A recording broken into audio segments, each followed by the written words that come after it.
What's your base? What's your breed, bro? I'm a Filipino, just like my man here. Go. I'm definitely a come-forward classic Filipino boxer. Throw a lot of punches.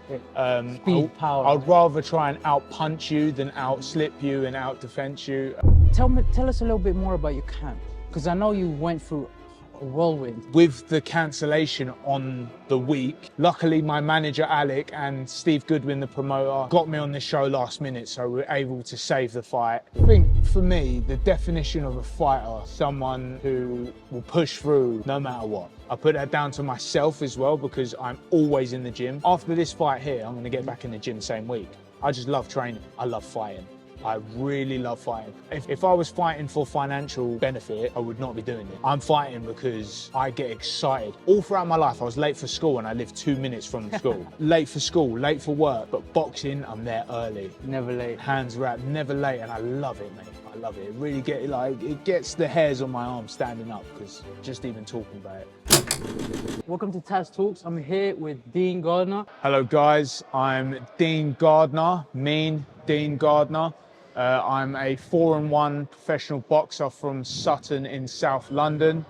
I'm here at York Hall getting ready for my 6th professional fight. I'm a welterweight boxing out of South London, Sutton. I'm at York Hall now and I'm about to go to work. And you got to tell me your base. What's your base? What's your breed, bro? So luckily, I'm a Filipino, just like my man here. Go. So yeah, it's a nice little link up. It's good to have the support of the Filipino community. Hopefully I can grab a few more supporters. Who do you think you fight like in terms of your heritage, right? Obviously you was you born and raised here? Born and raised here. Born and raised here. But who do you think you have the kiness and likeness in terms of your fighting style as the Filipino legends? So in terms of Filipino legends, I'd say I'm definitely a come-forward classic Filipino boxer. Throw a lot of punches. Speed, power. I'd rather try and out-punch you than out-slip you and out-defense you. But to say I'm similar to Manny Pacquiao would be a lie just because he is a southpaw. His feet are probably one of a kind. So I would never try and imitate such a man. I do what works for me, and that's come forward, have a fight, and hopefully people will notice that and want to come and see me. Well, that's great. Well, we all like to be like Manny Pacquiao, right? But I hope nothing but the best for you.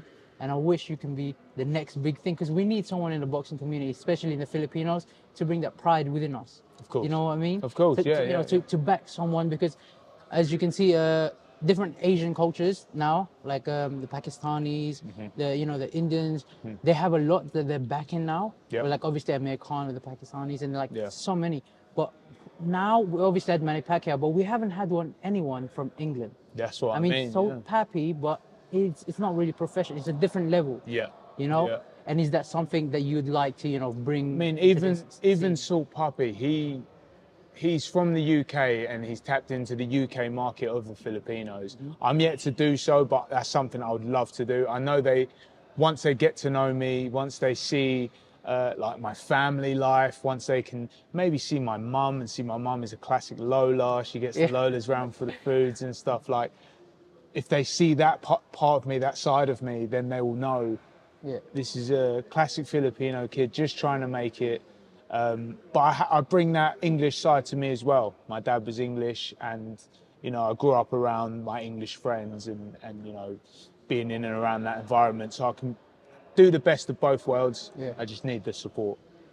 Well, we'll definitely try to work towards that. But tell us a little bit more about your camp, because I know you went through a whirlwind during this camp, right? So talk a little bit more about that.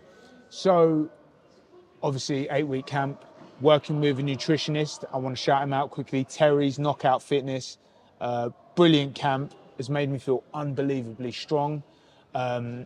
So focusing on that, focusing on nutrition. Just quickly, is this your first time working with a nutritionist? This would be the first fight working with a nutritionist, which I must say is an absolute game changer. But as well as focusing on the nutrition, making weight, sparring hard, which I spar hard anyway. The popular boxing gym is a hard gym to come down. In the pros, if you come down to our gym for sparring, you're going to get a hard spar. That's just the Wilkie way, which is my coach, Alec Wilkie. But with the cancellation on the week before I was meant to box, I was actually meant to be boxing in Tolworth on a black box show. The show got pulled last minute while I was out Is that running with on the Dean Tuesday White's night. promotion? Dean White's promotion, you know, through possibly no fault of his own. I don't know the ins and outs of it. Luckily, my manager, Alec, and Steve Goodwin, the promoter, got me on this show last minute. So we're able to save the fight and we're able to give the fans and the people that support me exactly what they want, which is me fighting. And mentally, though, I want to dig deeper into that. Like, how does that affect you as a fighter? Because I know physically it's already breaking your body down, but mentally, what's the adapt? Like, how did you adapt to it? I think for me, the definition of a fighter, someone who will push through no matter what, right? So, of course, with the cancellation of the show and possibly not fighting, I still kept training my arse off as if I was fighting, right? So I'm not gonna, oh, you know what? I'm off diet now. I'm gonna go order a pizza. I'm gonna go and do this. No, I kept training like there was still a fight there. I had faith in my manager that he was gonna pull through and get me a fight on the Saturday, and my faith was well placed because he managed to come through, and that is being a fighter.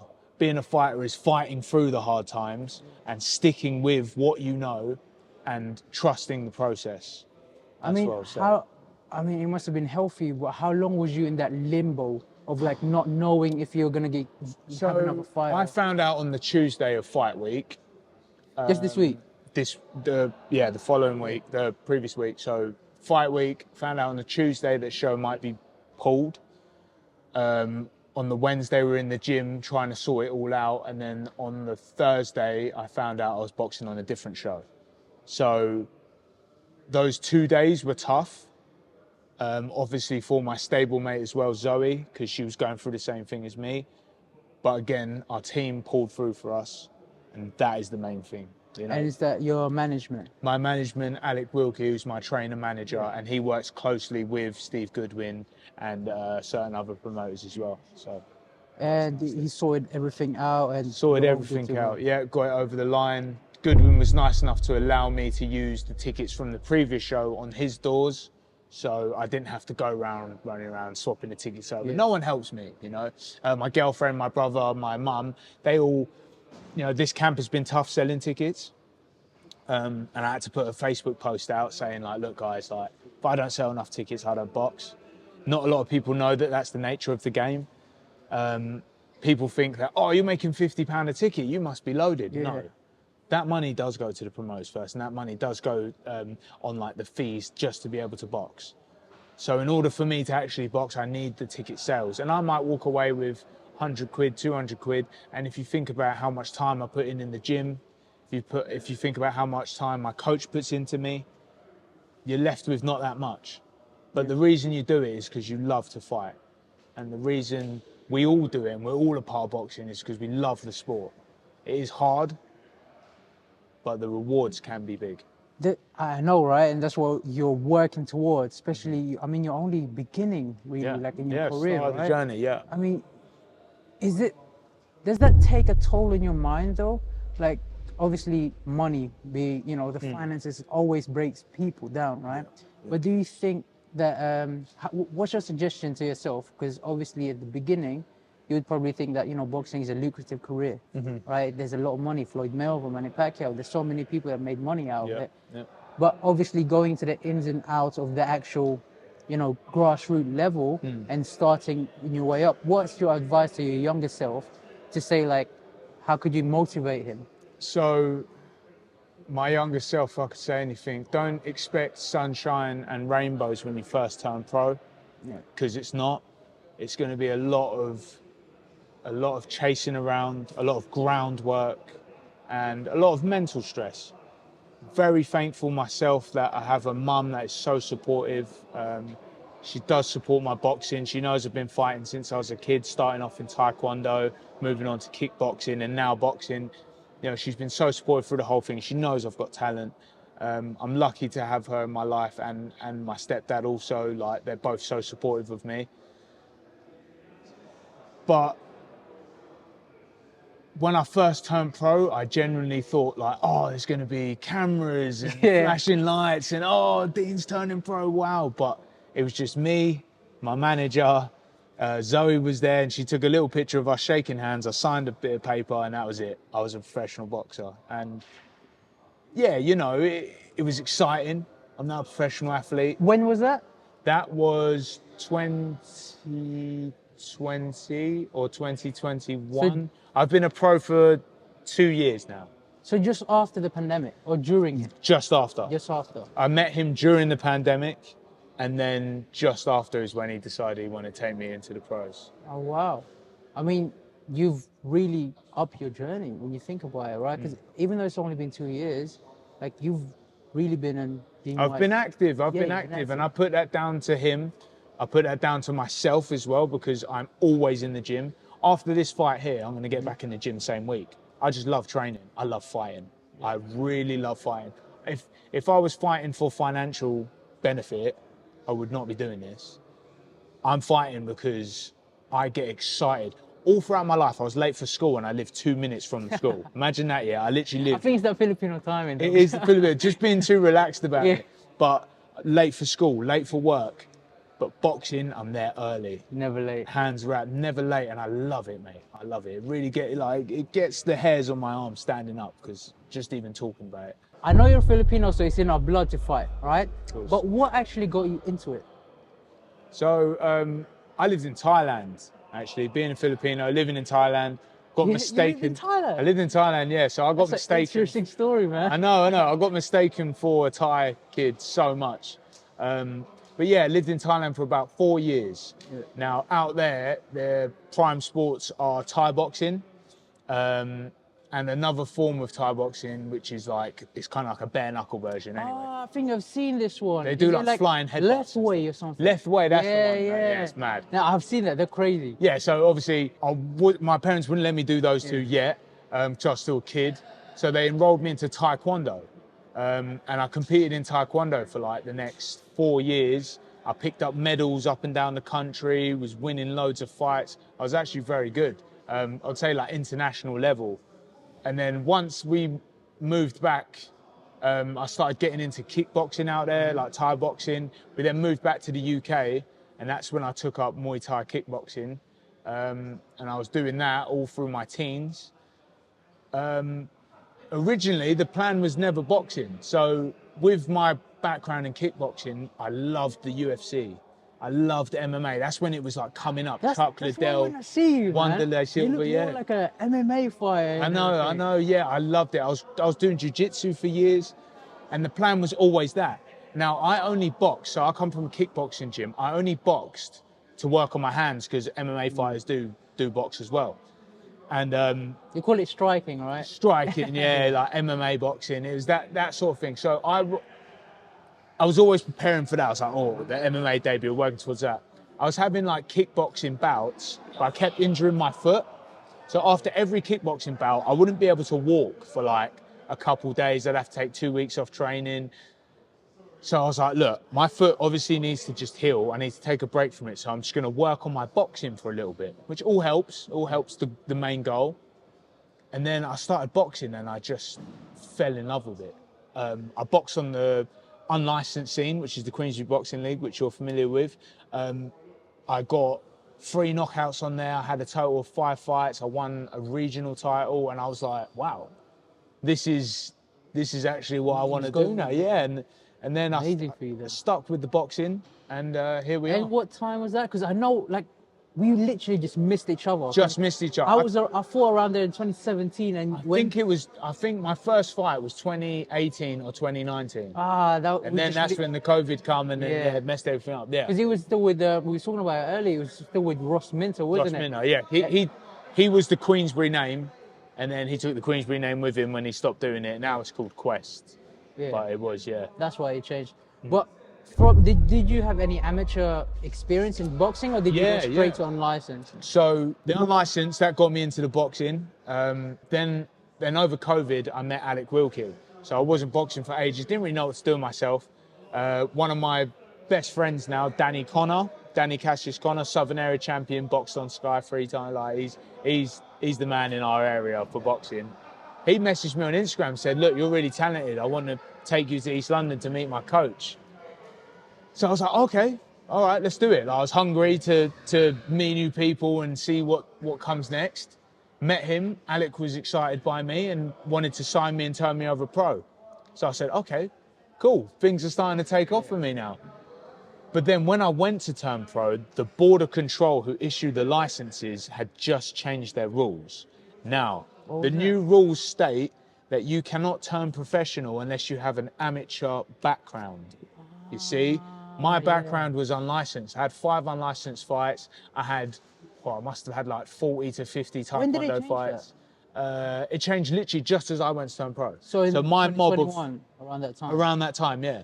So they changed the rules. I had to go back and I had to have 5 amateur fights, and I won 4 out of 5 of them. And then, yeah. Is there a limit? Like, is there like a minimum that? A minimum of 5. Minimum of you can 5. have more. That's better. Yeah. But I wanted to turn pro as soon as possible, basically. Yeah, because Alec is a pro coach. He's not an amateur coach. Didn't want to waste his time, and I wanted to get started as a pro. And how long did you do that?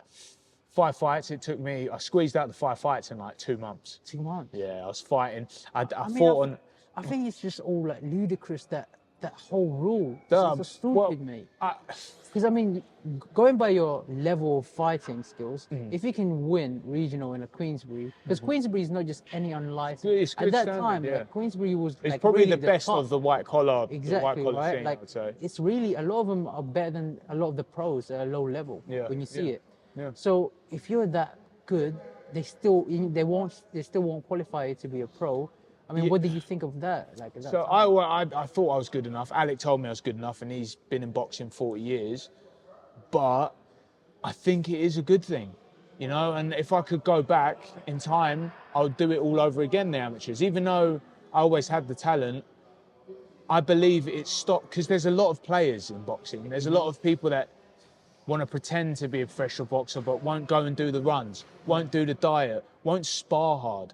So I think to filter those people out and tarnish the sport's name and reputation, you need to get the serious guys in there. And the serious guys are the ones like me who's willing to do the amateur fights, you know, take a step back, do the amateur fights. And I didn't enjoy them, but I did them anyway. And now I'm a pro, and now I'm loving my life as a professional. And just briefly, how old was you when you actually started this whole journey of like going into boxing and turning pro? From boxing to kickboxing at 18. 18. So, but I've been kickboxing since I was a child at like 12, 10 years old. Taekwondo before that, from when I was 8 years old. So you have plenty of martial arts experience. I've been in combat sports since I was a kid. So yeah, the experience is always. And how old are you now, if you don't mind me asking? 26. 26. So still young, man. Still young. Going back into like the whole process of going into professional boxing. Yep. And like getting signed up. Obviously, you probably had to pay a fee. Of like, can you explain a little bit more about that? Every year you have to renew your boxing license. Yeah, and every year, which this is another good thing, you have to sit a medical. And now your medical will be blood tests. It will be a brain scan to make sure your head's all right to box. Because if they find anything wrong with your brain scan, you will not be allowed to box. Okay. Which is a good thing because we take punches to the head constantly. So it's to make sure no one's dying in the ring, having any fatalities, talking to lampposts, you know what I mean? All of that stuff. So stroking the rope. Yeah, do you know what I mean? So it's a brilliant thing. It's costly. So that's why I need to shout out my sponsors, Ashton Mechanic, J Plum Services, who else have I got? Yield Gallery, my good friend Callum owns Yield Gallery. These guys. And Luke Jackson Scaffolding. Luke Jackson, I need to thank especially because he paid for my medical 2 years in a row now, and Ashton Mechanic helped cover the second year as well. So with these sponsors, I would, because I can't work, because I train full time, they are able to help me pay for these fees so I can box.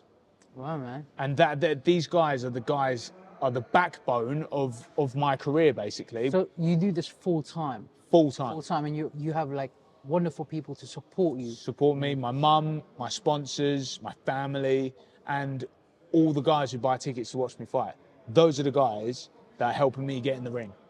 Tell the people how much it means for fighters when people buy the tickets, because obviously for people that don't know, they probably just think, you know, they just want us to watch this and that. But how much does it actually mean in terms of your lifestyle and like your livelihood? Because people don't understand that boxing is, for someone like you that does this full time, this is everything. This is everything. So just talk briefly about that.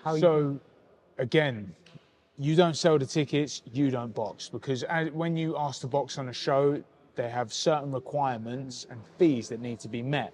So their fee might be, oh, you need to sell 50 tickets before you make any money. And that's fine, but 50 tickets is hard, especially when they're coming from like the other end of London and stuff like that. So in order to make these fees, you need to be pushing the tickets. I don't want people to have it in their mind that every time I sell a ticket, I'm making money for myself, because that's not how it is. Every time I sell a ticket, it's just helping me get in the ring. It's helping me cover the fees of the promotion, and the promotion, they're well entitled to do that, because they have certain fees they have to make. Boxing is an expensive sport for the people that are running it. So the fees are there for every good reason, and you know, the promoters need to earn their money and the boxers need to fight.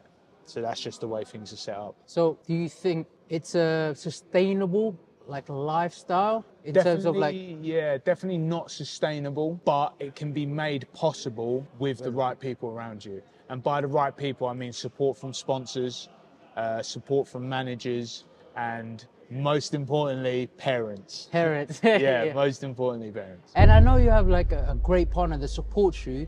And do you want to give her a little shout out just as we wrap things up? You know what? I will give my little Ellie a shout out. This time around especially, man, she's been pushing the tickets to all her friends. She knows I struggled to sell the tickets this time. So, Ellie, thank you so much. And didn't want to say this on camera, but I do love you, okay? Thank you for pushing the tickets to all your friends. How much of a role do you think that plays of having a great partner, supportive and caring partner as a backbone to your... She's been there from the start, man. So back when I was on the Queensbury, you know, earning nothing, and then back when COVID hit and there was 3 years where I was like, I'm not even a boxer right now. Yeah. You know, what am I supposed to do? This and that. I had this dream of being a pro and stuff, and it never come. She told me to stick at it. You know, she was my backbone for a little bit, and she was the one that, don't give up boxing. Like you'd be throwing away everything you've done so far.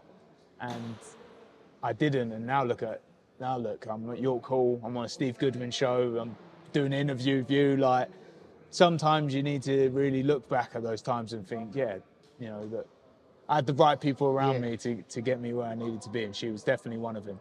And you're going further than you can possibly imagine. Yeah, definitely. By what you say, you're like a fighter born and bred. Yeah, when you think about it, right? Definitely. So this is really who you are, right? And tonight you're going to be getting to show that. Yeah. And what do you think the outcome? Obviously, it's going to be a victory for yourself. But in what fashion do you want to achieve that? As I said, I'm aggressive. I come forward, and I'll just throw punches all night. So I'd love to get the stoppage. Fons Alexander's a tough man, so I'm not going to sit here and say, oh, he's going to be easy to stop. No, he's not easy to stop, but I'll throw punches and I'll keep trying until I get it. You don't get paid for overtime, so I'd like to do it early, but Fons is a tough man. Let's say I'm going to walk away with the win one way or the other. There you go. Well, Dean, thank you so much for Thank you so much for having me, brother. And we're going to go to war now. Let's go. Let's go.